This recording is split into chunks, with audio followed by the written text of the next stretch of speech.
Good evening. Well, don't say that I didn't warn you, because it began in June and July last year. As the number of small boats crossing the English Channel increased, we noticed something different about those in the boats. Yes, they were starting to come in ever-increasing numbers from Albania. Yes, Albania.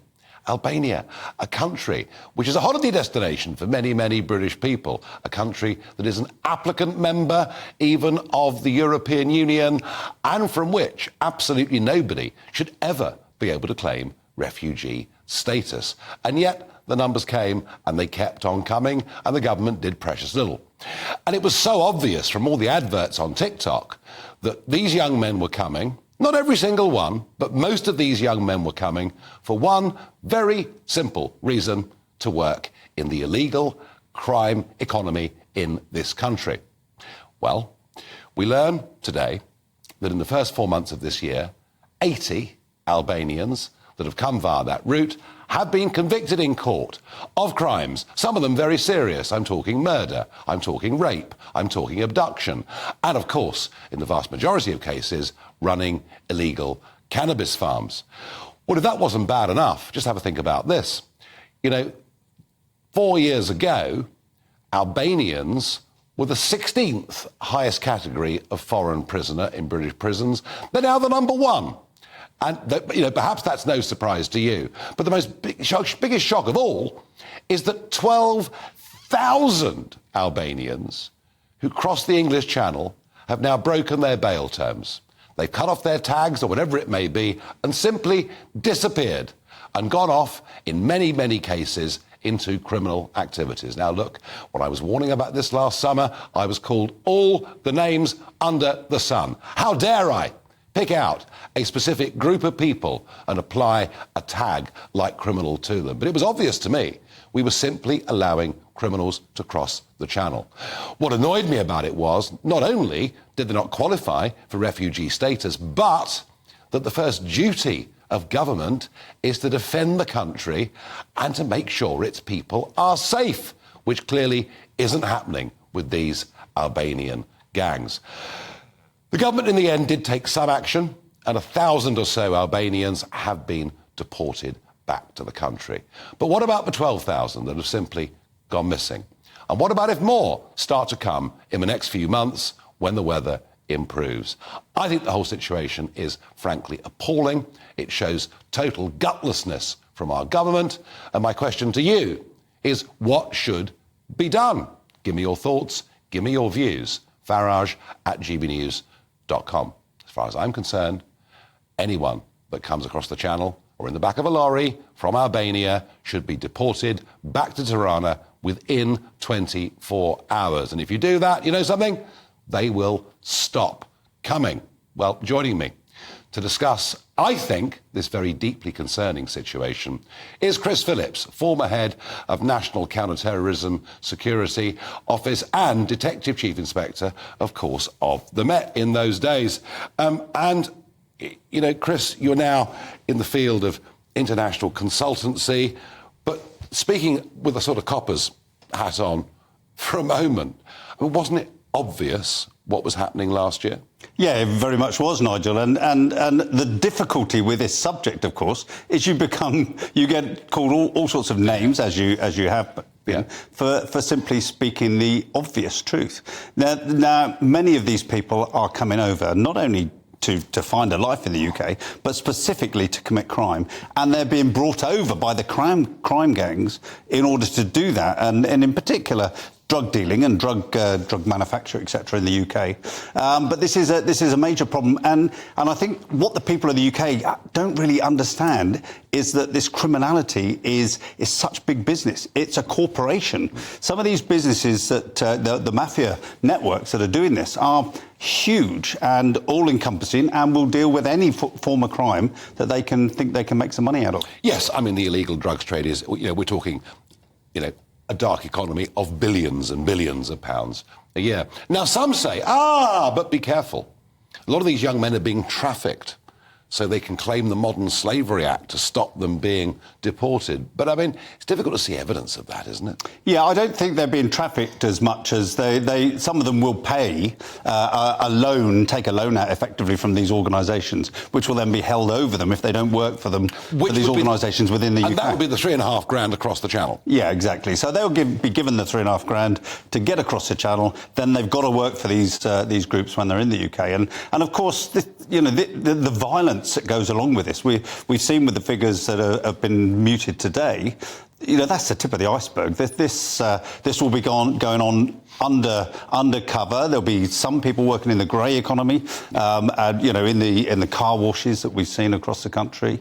But some of this is really hardcore, violent crime. Mark White, our Home Affairs and Security Editor, was up in East Anglia the other day, and the East Anglian police were saying to him, we've seen a complete change in the last 3 to 4 years. Suddenly, the Albanians are running all the criminal activities. They've edged out perhaps other gangs that were there previously, and they're a lot more violent and a lot more dangerous. Chris, what I'm told is that the Albanian crime wave is being felt right across the country. Yeah, and to be fair, it's also across the world. This is not just the UK's issue, but it's a big issue for us.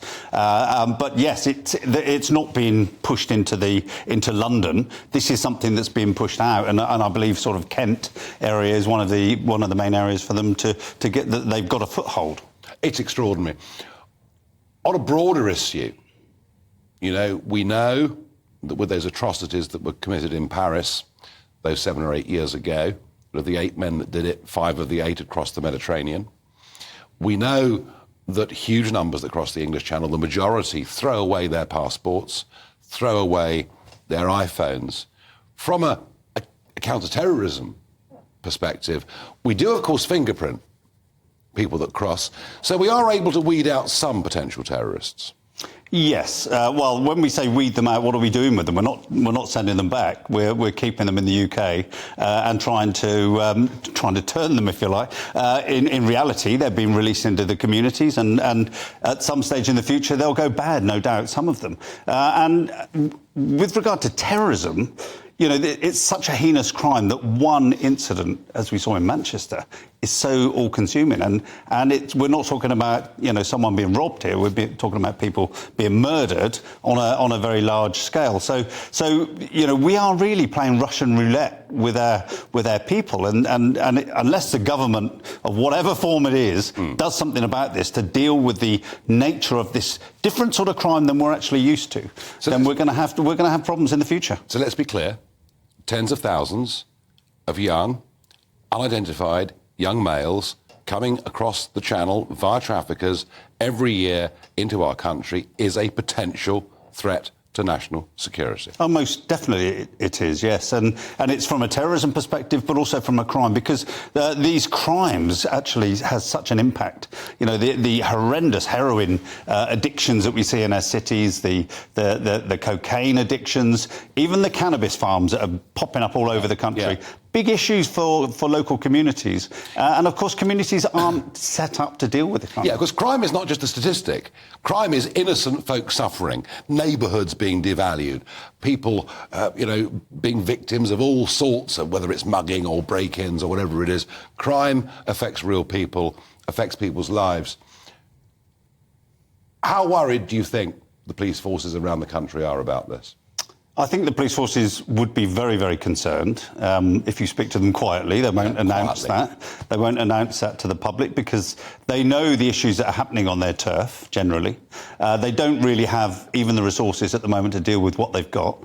And, of course, the level of violence that we see, particularly with the Albanian mafia-type crimes, is so high that they won't have the resources whatsoever to deal with them. And this is stuff that not only permeates across the UK, but these same groups will be linked with Colombia, they'll be even linked in China and all sorts of places, bringing in all sorts of other crimes. And, of course, the prostitution issue as well is a huge problem, and that's, again, linked very much to the Albanian mafia gangs. And we noticed last summer, for the first time, young, single, teenage girls crossing in some of the boats. We'd never seen this before, not since this really began in 2019, and it didn't take much working out to think where some of these young women may well end up. Well, Chris, I'm sure you're right. I'm sure the police are quietly concerned, but will never say a word in public.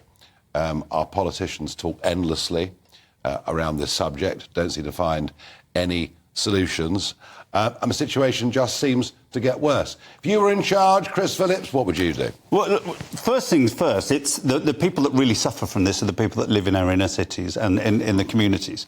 The people that live in Islington and other locations don't have the... What you mean where our leaders live? Yeah, they don't suffer the problems that people are... I've worked in Clapham, Brixton, all these places.